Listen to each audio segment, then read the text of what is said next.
Imagine being promised a direct path to heaven, only to be led into a horrifying inferno instead. In the year 2000, that's exactly what happened to the followers of a Ugandan cult. This is the chilling story of the Kanungu cult massacre, a tragedy that blurs the line between faith and manipulation and leaves us all with one big, haunting question. So let's set the scene. We're in the rolling hills of Kanungu, Uganda. The date is March 17, 2000. On this day, this quiet, remote community became the site of an absolutely unimaginable catastrophe, one that sent shockwaves across the entire world. We're talking about more than 500 people, all of them dead, inside a single church that went up in a massive blaze. But here's the thing. As investigators started to dig deeper, they quickly realized this shocking number was just the beginning. The story was about to get a whole lot darker. And this right here is the central mystery that has haunted this case for over 2 decades. Was this a final, desperate act of faith? Or was it something far more sinister? A calculated, cold-blooded mass murder? Let's unpack the evidence. All right, let's start with the event that brought this whole horrifying story to the world's attention, the fire itself. So, on the morning of March 17th, hundreds of followers gathered together for what they truly believed was their sacred journey to heaven.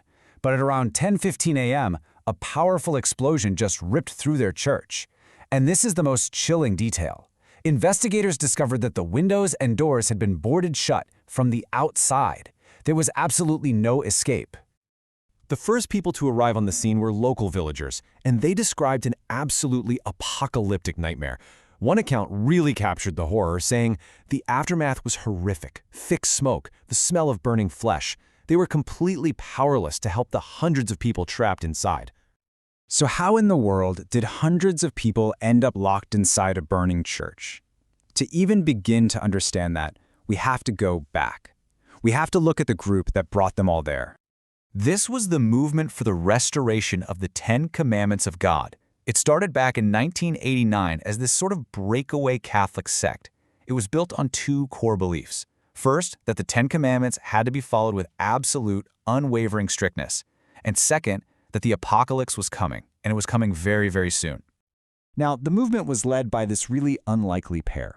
You had Joseph Kibwetere, who was the public face. He was a respected former teacher, and he gave the whole group an air of credibility. But the real power was Credonia Murende. She was a former bar worker who claimed to get messages directly from the Virgin Mary. So while he was the preacher, she was the prophet. Joining this group meant total and complete commitment. Followers were made to sell absolutely everything they owned, their land, their money, their possessions, and hand it all over to the leaders. They moved into these isolated communes, completely cut off from the outside world, all because they believed this was the price they had to pay to be the only ones saved when the end times came. But this incredibly intense belief system, well, it was about to be put to the ultimate test. See, the leadership had made a very bold prediction. The world was going to end on December 31st, 1999. But then the new millennium dawned, and the world just kept on spinning. For the followers who had given up everything, this was a massive crisis of faith. So the leaders quickly scrambled and set a brand new date for the apocalypse, March 17th, 2000. Now, you might think a failed prophecy would cause people to leave, but for many, it had the exact opposite effect. They had already invested everything, so they just doubled down on their belief. But some dissent was starting to grow. Some followers began demanding their property and their money back, which put immense pressure on the leadership. The stakes for this new doomsday date were now impossibly high.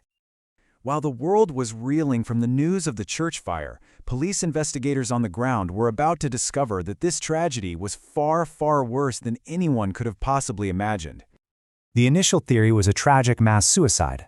But as police started digging around on other properties owned by the cult, a much more sinister pattern began to emerge. And the discoveries were just horrifying. In the weeks after the fire, police started uncovering mass graves on other cult properties. They found 153 bodies in one village. Another 155 were found buried under the concrete floor of a cult leader's house. The death toll just kept rising. This wasn't a single tragic event. It was a systematic campaign of killing that had been going on for weeks, if not months. And crucially, the bodies in these mass graves weren't burned. Autopsies revealed that they had been poisoned or strangled. This was the piece of evidence that shifted the entire investigation. It suggested these victims were murdered methodically, likely well before the day of the main fire. So this is the real heart of the mystery. Was the fire a mass suicide, the final, tragic act of people who truly believed they were ascending to heaven? Or was it a mass murder, a calculated plan by the leaders to silence anyone who was dissenting and cover their tracks after their prophecy failed? With a death toll now approaching 1,000 people, this final part of the story is perhaps the most infuriating of all, the complete and total lack of justice. The Ugandan government issued arrest warrants for the entire leadership team. And then, nothing. They all just disappeared. Not a single leader was ever caught, ever prosecuted, or ever held responsible for the hundreds and hundreds of deaths. The fate of the cult's public face, Joseph Kibwetere, remains a complete enigma. Did he die of natural causes before the fire, like some people claim? Or did he manage to escape? For years, there were these unconfirmed sightings of him in neighboring countries. But in the end, the truth just vanished right along with him. The official response ultimately just fizzled out. The government did call it mass murder, but a promised investigation never really happened. No official report was ever published, and the site of the massacre itself, it's just been left to crumble, a forgotten monument to a completely unresolved tragedy. The story of Kanungu leaves us with this final, haunting question. It's a devastating look at the power of belief and the depths of deception, where a promise of divine salvation became a direct path to a man-made apocalypse.